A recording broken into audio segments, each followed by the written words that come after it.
ঘুম থেকে উঠতেই বোনের ফোন এলো, আমি বড় শাশুড়ি নিয়ে বাড়ি আসছি, কাউকে বলবে না, সারপ্রাইজ দেবো সবাইকে। কথা শুনতেই হাজব্যান্ডকে লিস্ট ধরিয়ে দিয়ে বললাম, যাও বাজারগুলো করে আনো, বোন আসবে। কথাটি শুনে রাগি রাগি মুখে লিস্ট হাতে নিয়ে সে বাজারের দিকে গেল।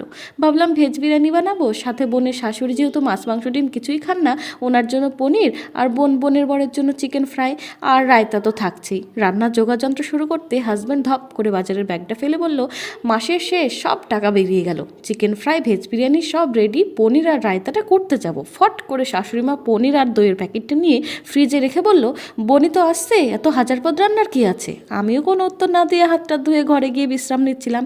হঠাৎ করে সবার উল্লাস চিৎকার শুনে বাইরে যেতেই, এই সারপ্রাইজটা দেওয়ার জন্যই তো অপেক্ষা করছিলাম, থ্যাংক ইউ বৌদি। আমিও দেখলাম যোগ্য জবাব দেওয়ার সময় এসেছে। ননদের বড় শাশুড়ির সামনেই বলে উঠলাম, জানো ননদিনী, তোমার মা কিন্তু তোমার শাশুড়ির জন্য পনির বা রায়তা কিছুই বানাতে দেয়নি, বলে চুপচাপ ঘরে চলে গেলাম।